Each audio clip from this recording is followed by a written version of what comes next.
जय हिंद दोस्तों, स्वागत करते हैं आप सभी का आपके अपने YouTube चैनल जैकपुर पे। आज के इस वीडियो में हम लोग क्लास 10th का साइंस का ऑब्जेक्टिव का पार्ट 5 करने वाले हैं। इसके पहले भी 4 पार्ट चैनल पे अपलोड है। यदि आप लोगों ने नहीं देखा है तो आप डिस्क्रिप्शन में जाकर प्लेलिस्ट में जाकर देख सकते हो, या नहीं तो वीडियो के लास्ट में भी आपको प्लेलिस्ट का फोल्डर दिख जाएगा। वीडियो में ये जो है सवाल है आपका जो है 40 सवाल पूछा जाएगा। ये 40 का 40 सवाल मोस्ट इंपॉर्टेंट है और परीक्षा में पूछे जाने योग्य हैं, तो बिल्कुल भी वीडियो को स्किप नहीं करना है। और अंत में आपका 40 में से कितना सही होता है हमें कमेंट कर कर जरूर बताइएगा। यदि आप अपने सब्जेक्टिव की तैयारी करना चाहते हो तो आप हमारे व्हाट्सअप चैनल से जुड़ जाइए, लिंक आपको डिस्क्रिप्शन में मिल जाएगा। नेत्र गोलक की आकृति कैसी होती है आपको बतानी है। अंडाकार होता है, वृत्ताकार होता है, गोलाकार होता है, या फिर इनमें से कोई नहीं। Right answer option number C, गोलाकार होता है। अवतल लेंस के द्वारा किस दृष्टि दोष को दूर किया जाता है? तो अवतल लेंस के द्वारा जो दृष्टि दोष दूर होता है वो होता है निकट दृष्टि दोष। ऑप्शन नंबर ए हो जाएगा। विद्युत आवेश का एसआई मात्रक क्या होता है? तो विद्युत आवेश का एसआई मात्रक कूलम होता है, याद रखना है।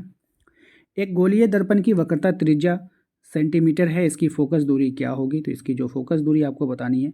एक गोलीय दर्पण की जो वक्रता त्रिज्या, देखिए यहाँ पे सवाल ही गैप कर दिया है, इसकी फोकस दूरी क्या होगी, यानी ये सवाल हो गया है रॉन्ग। ठीक है, नेक्स्ट सवाल पे आते हैं। कह रहा है कि एक प्रतिबिंब का आकार हमेशा वस्तु के बराबर होता है, तो दर्पण क्या होगा? तो प्रतिबिंब का आकार वस्तु के बराबर होगा तो दर्पण जो होगा वो समतल होगा। किस दर्पण का दृष्टि क्षेत्र विस्तृत होता है आपको बतानी है? तो राइट हो जाएगा उत्तल, तभी तो इसको पश्चिम दृष्टि में उपयोग में लाया जाता है। हजामत बनाने के किस दर्पण का उपयोग होता है? तो हजामत बनाने में अवतल दर्पण का उपयोग करते हैं, याद रखना है आप सभी को। ठीक है, हजामत बनाने में किस दर्पण का प्रयोग किया जाता है? नेक्स्ट सवाल है, निर्वात में प्रकाश की चाल कितनी होती है? तो निर्वात में प्रकाश की चाल 3 × 10⁸ मीटर प्रति सेकंड होता है। प्रकाश के अपवर्तन के कितने नियम हैं आपको बतानी है? तो प्रकाश के अपवर्तन के 2 नियम हैं। लेंस की क्षमता का एसआई मात्रक क्या होता है? तो लेंस की क्षमता का एसआई मात्रक होता है डायोप्टर, याद रखिएगा। नेक्स्ट सवाल है, यदि प्रतिरोध को दुगना कर दिया जाए तो परिपथ में प्रवाहित धारा का मान क्या होगा? यदि प्रतिरोध को हम लोग दुगना करेंगे तो प्रवाहित धारा का मान आधा हो जाएगा। ठीक है, विद्युत धारा उत्पन्न करने की जो युक्ति होती है उसको हम लोग क्या कहते हैं? तो उसको हम लोग विद्युत जनित्र कहते हैं। ठीक है, नेक्स्ट है आपका, विद्युत धारा उत्पन्न करता है कौन? तो विद्युत धारा उत्पन्न करेगा चुंबकीय क्षेत्र। ठीक है, रासायनिक अभिक्रिया में भाग लेने वाले पदार्थ को क्या कहते हैं? तो रासायनिक अभिक्रिया में भाग लेने वाले पदार्थ को अभिकारक कहते हैं, और जो बनता है उसको हम लोग प्रोडक्ट यानी उत्पाद कहते हैं। कौन सूर्य प्रकाश के प्रभाव से अपघटित हो जाता है? तो कौन अपघटित हो जाता है? तो AgCl, याद रखिएगा, यानी सिल्वर क्लोराइड। वह अभिक्रिया जिसके घटित होने में ऊर्जा अवशोषित होती है क्या कहलाती है? तो ऊर्जा अवशोषित होगा तो उष्मा शोषी। ठीक है, एक विलयन लाल लिटमस पत्र को नीला कर देता है, वह विलयन क्या होगा? तो वह विलयन हो जाएगा आपका क्षारीय हो जाएगा। सोडियम कार्बोनेट का सूत्र क्या होता है? तो सोडियम कार्बोनेट का सूत्र Na2CO3 होगा। धातु के ऑक्साइड की प्रकृति क्या होती है? तो धातु के ऑक्साइड की जो प्रकृति होती है वो क्षारीय होती है, इसको याद रखना है। अम्ल जलीय विलयन में उत्पन्न करता है, तो अम्ल जो होगा वो जलीय विलयन में क्या उत्पन्न करेगा आपको बतानी है? तो H+ आयन उत्पन्न कर देगा। कमरे के ताप पर द्रव धातु होती है, तो कमरे के ताप पे जो द्रव होगा वो कौन होगा बताइए? Fe होगा, कॉपर होगा, Ag होगा, या Ca होगा?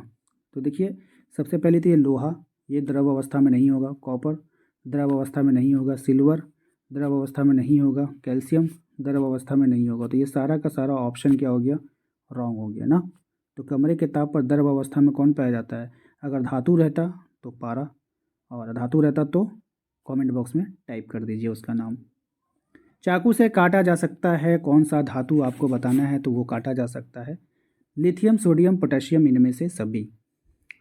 सीसा एवं टिन मिश्र धातु को कहते हैं, किसको कहते हैं? सीसा और टिन तो कहते हैं हम लोग जगह ऑप्शन नंबर सी को, सोल्डर को कहते हैं। ठीक है, निम्न में से अल्कोहल का पर्यात्मक समूह का फॉर्मूला क्या होगा? तो अल्कोहल के पर्यात्मक समूह का जो फॉर्मूला होता है सिंगल बॉन्ड OH हो जाएगा। ठीक है, निम्न में से कौन सरलतम हाइड्रोकार्बन है आपको बतानी है? तो राइट आंसर हो जाएगा मीथेन।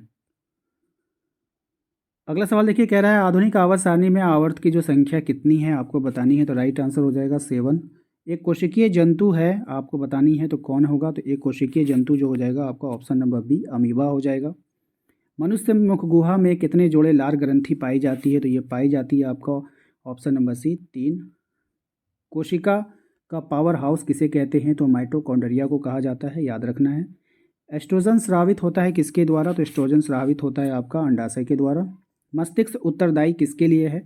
तो मस्तिष्क जो है हमारा उत्तरदायी होता है आपका इनमें से सभी हो जाना चाहिए, सोचने के लिए, हृदय स्पंदन के लिए और शरीर का संतुलन बनाए रखने के लिए।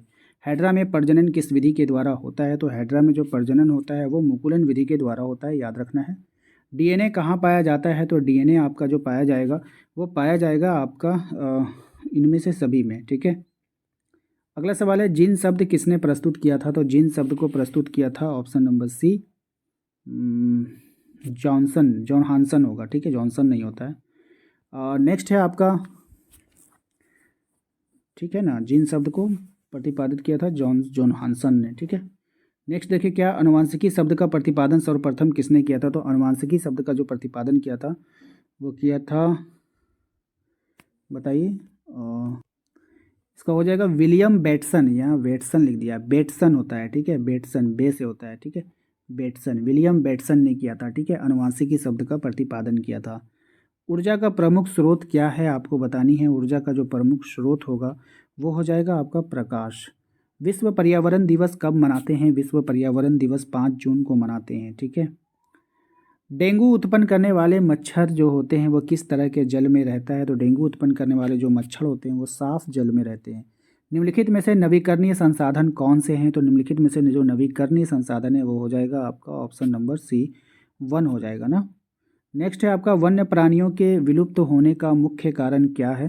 तो जल की कमी, बांधों का निर्माण, निर्वनीकरण, वायु प्रदूषण। ये इससे मतलब ये क्या हो जाएगा, निर्वाणीकरण, ठीक है, मतलब नवकृत किसी किसी चीज़ को बनाना, फैक्ट्रियाँ बनाना, है ना, नवीनीकरण करना, यानी कि कोई पुराना जगह है उसको आप उसमें कुछ डेवलप कर रहे हो, उसको तोड़ फोड़ रहे हो, जंगलें काट रहे हो, फैक्ट्रियाँ लगा रहे हो, ठीक है, तो इससे क्या होगा, प्राणियों के विलुप्त होने का कारण है और ख़तरा माना जाता है, ठीक है। उम्मीद करते हैं आप लोगों को आज का ये वीडियो पसंद आया होगा। वीडियो पसंद आया तो वीडियो को लाइक करना है, चैनल पे पहली बार आए तो सब्सक्राइब करके बेल आइकन को दबा लीजिए और कितना नंबर आया आपका 40 में कमेंट कर हमें बता दीजिए। मिलते हैं अगले वीडियो में, थैंक यू।